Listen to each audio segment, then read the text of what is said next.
I have got a PhD in life. I'm spending my whole weekend in my pajamas and I'm not doing shit. You don't pay my bills or suck my dick. So like, what do I care what some random person on the internet thinks of me? A new year, new me. You gotta have some fun. God, Tim, everything you touch just like is amazing. And I want to tell that person, no the fuck it's not. I'm only trying to make one fucking person happy, and that's Tim Castleman. What is up, world? Tim Castleman here. Welcome to another episode of Tim Talks. Man, it has been wild since we have last spoken. My cup runneth over. Where do we begin? I have another dog. My aunt died. My best friend is super mad at me about one of my podcasts. I've resisted recording this for a week because of some weird fallacy that I had to have it all figured out. And then I finally just said 2 minutes ago, hey, quit being a pussy, and hit the record button. So that's what we're doing. Welcome. Shalom. New weekly podcast dropping every Thursday. Think I'm going to change that on you in the new year. Why? Thursday feels like the end of the week, not the time to really drop a podcast. So I think I'm going to start dropping these in the new year on Tuesdays. That way I can promote them Tuesday, Wednesday, Thursday, Friday. You know, you guys can do what you want to do. But to start to promote on a Thursday, then you run into the weekend, blah, blah, blah. Don't think it's going to make sense. So we're going to start switching these up to Tuesdays in the new year, if not before then. It takes a little while for my team. You know, we're just now getting used to producing these on a weekly and bi-weekly basis. Want to make sure they're good with that. Then once they're there, then I'm going to say, hey, Tuesdays, let's do that. So if it switches on you, that's how and why and all that good stuff. My Aunt Donna, complicated lady. A woman my mother said was too negative at one point. They stopped talking for a year. My mother said that another person was too negative. Great woman, had great memories of her, had some not so great memories of her as well. Complicated. When I said great woman, what I should have said, honestly, was complicated woman. She's out of pain. That's all that matters. Very sad to hear of her passing. Also very interesting to observe parents, you know, and how they respond to this stuff. Because, you know, that's my mom's sister, and I'm sure she's sad about it, but she just seems kind of matter of fact. I don't know. Very interesting. That's what I will say. Very, very interesting to see my parents, you know, who weren't very religious, become very religious and, you know, praying for her soul and salvation, you know. And, I mean, these are people, you know, I don't ever remember going to church with them when I was a kid. And my mom used to joke, you know, we'd try to pick who had the best snacks and be like, oh, hey, we're Presbyterian this week or whatever. The few times we did go. So I don't know. Very, very interesting. I don't like, I don't want to say I don't like. That's not true. It's different that my parents are doing that, but I also don't know what they're going through. I mean, I think reality is setting in that we're not getting out of this thing alive, and people close to us are passing away more and more and more. And, you know, I think with my mom and her health, she sees that, you know, we're talking in a matter of years, if we're lucky, decades, but certainly not large, huge chunks of time like probably I think about.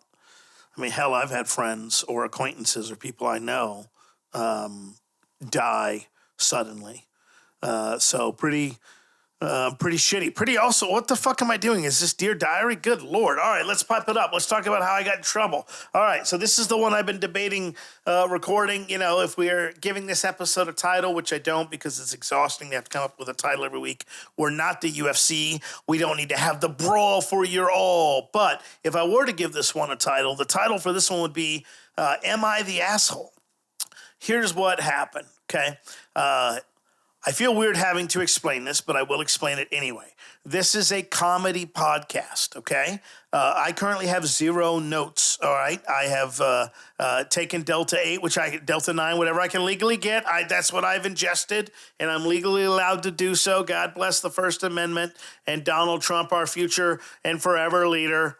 Amen, right?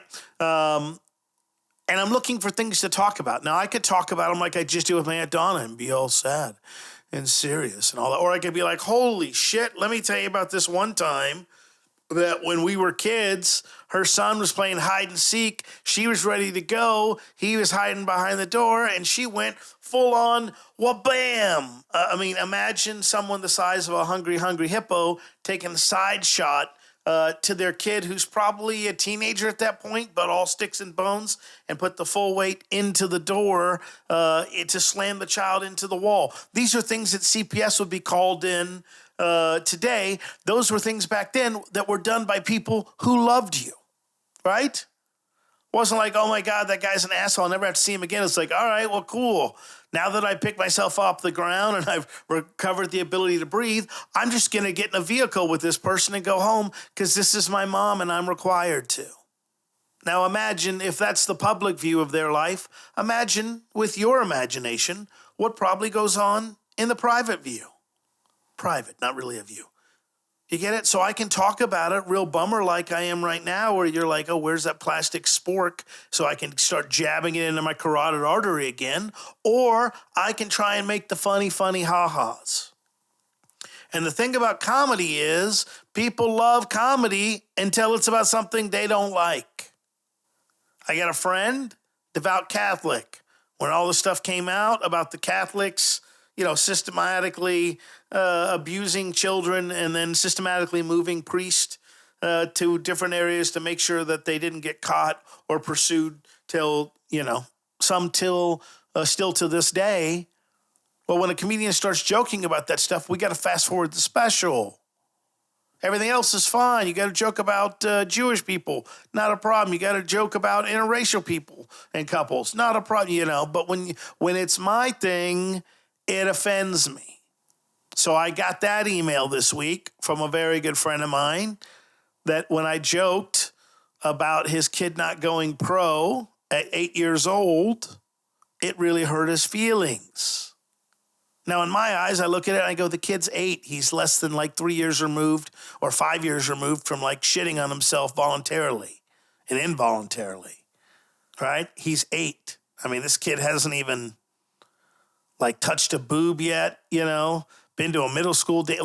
Before we start measuring for the Hall of Fame in baseball, let's remember this is an 8-year-old child.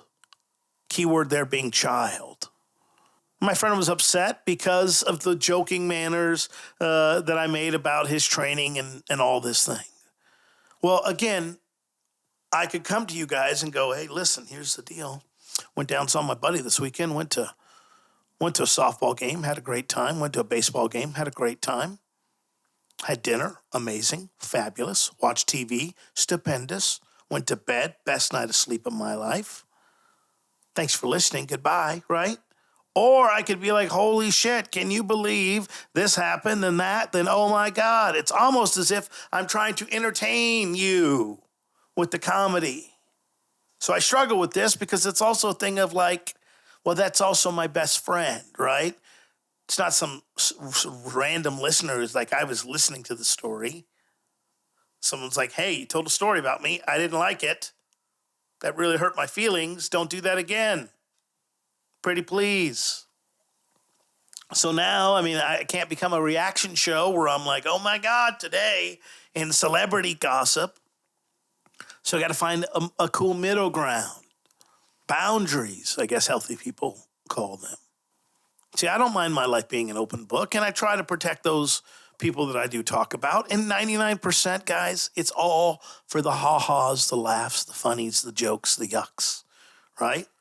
Unless you're an ex of mine or a leprechaun over in Ireland or the most incompetent legal system I've ever seen in my entire life, 99% of this shit is jokes. I'm not trying to offend anybody. I do that enough naturally, apparently, despite all the tools I have. And I'm getting better.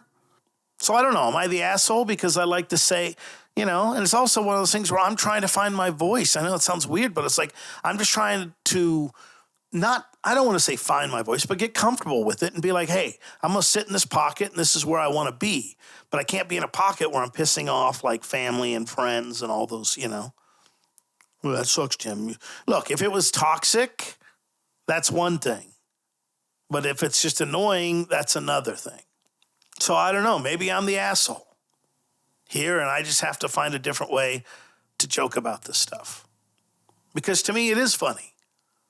Actually, it's not even funny. It's exhausting. What your parents go through for your kids, I love you. God bless you. But I'm talking about if you're like trying to get them to be on one of these select teams or one of these specialty teams, holy crap. The amount of jumping through hoops you got to go through. The amount of practice, the amount of private tutoring that you go for, batting cages, X, Y. I mean, it's wild. And as a guy whose big accomplishment is going to be recording this today and go shooting a concert, it seems exhausting and highly unnecessary for young children. But what do I know? I commit genocide every day in the shower. That's the closest to kids I'm going to have. Between the 26th and the 27th minute of the shower, the crescendo, as we like to call it, the water is the perfect temperature.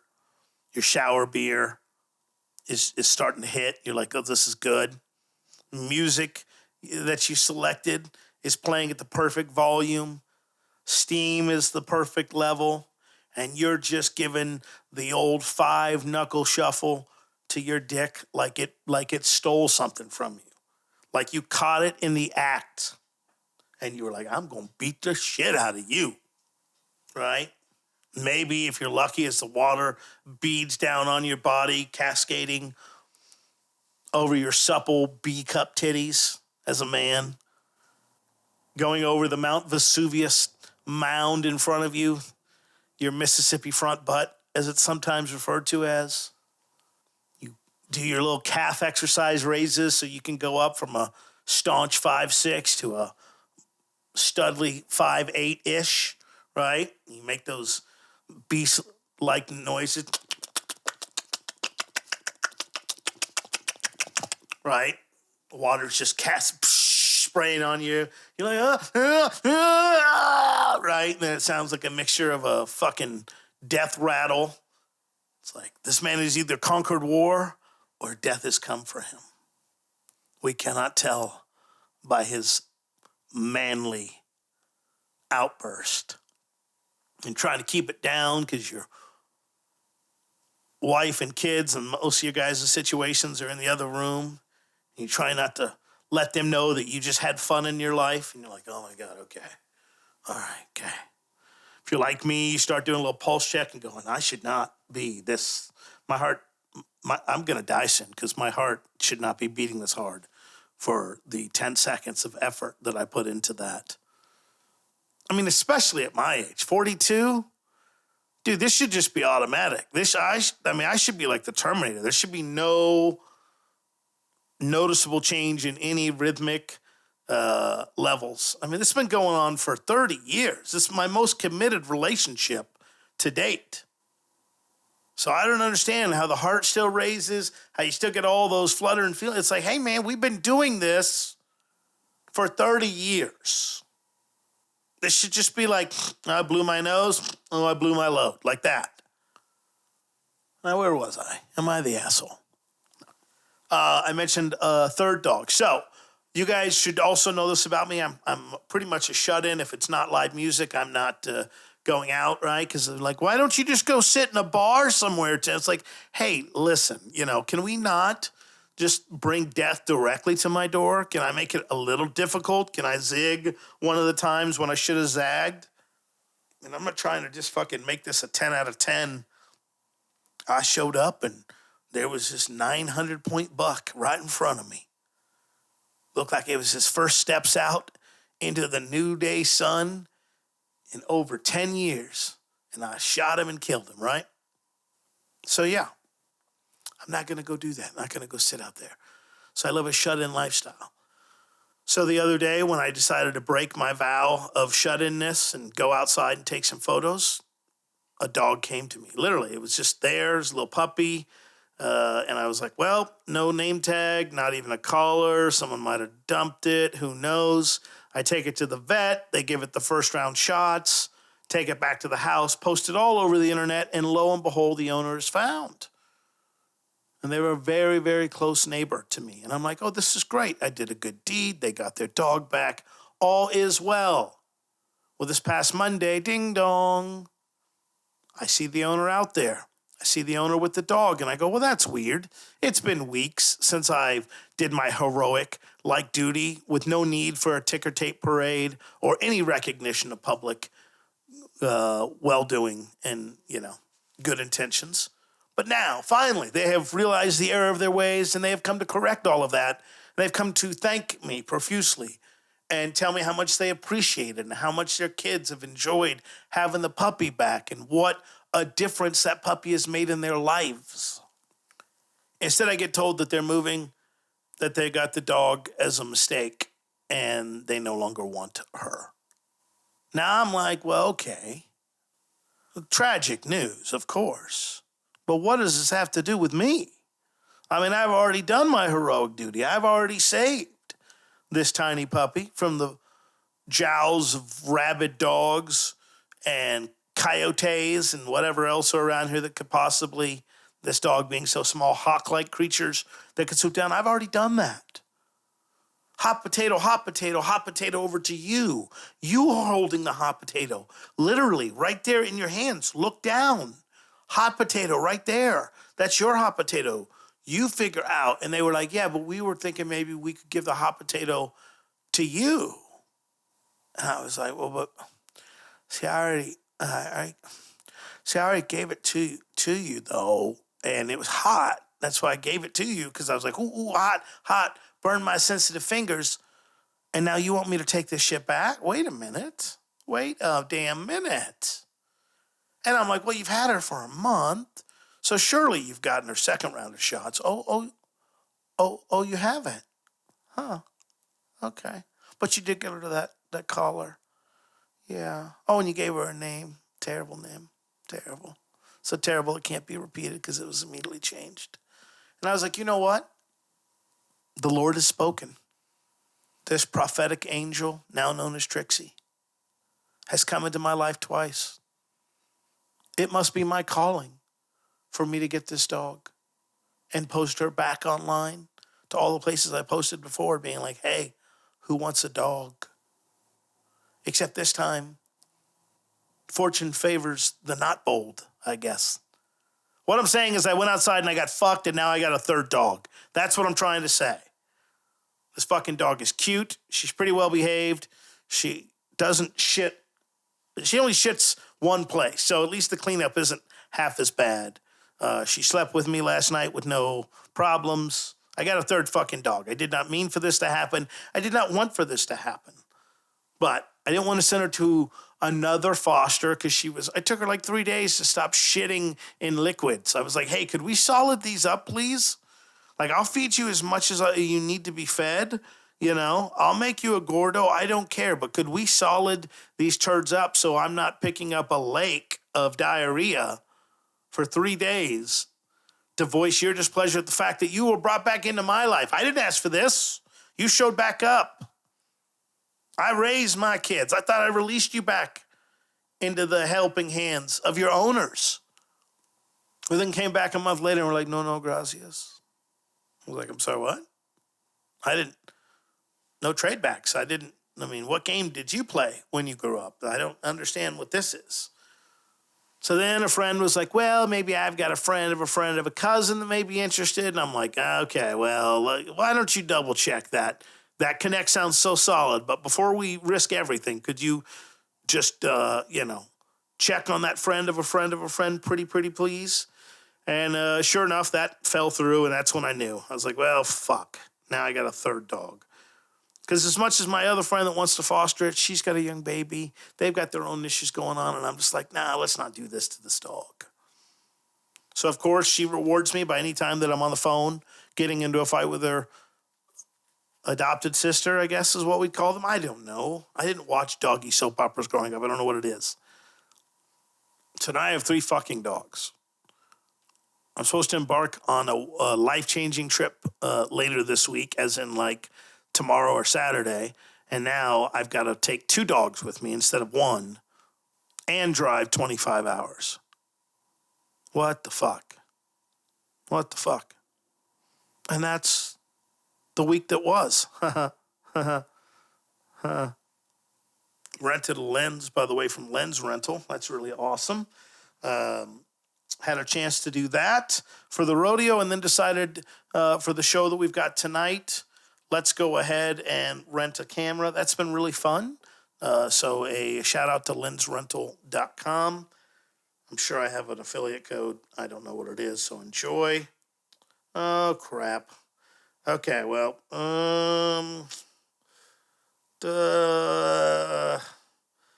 I got to ruin someone's day. This is not going to be good.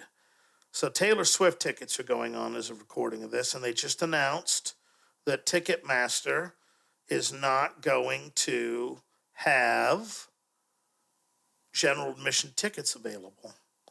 And my friend missed out on the pre-sale tickets despite spending hours and waiting in line, and thought, oh, okay, well, that sucks, but at least I'll get some general admission tickets, on Friday. And Ticketmaster came out today and said, oh, about that, we don't have any of those tickets available, so we're not going to do it. So I think I've just ruined my friend's life. I'm waiting for the death announcement to come. Right? I am so out of loop to ticket prices because I shoot concerts, humble brag. Like, we have a benefit going on next week. It's a $150 ticket benefit. And I was like, what the fuck? And a friend of mine was like, yeah, that should be like $300, $330. And I was like, okay, not so bad then. But holy shit, that's a lot of what's going on. So, crazy week in the music world. I like how they did the whole, get everyone excited. Here's a pre-launch, get excited. Then I think they have all the issues.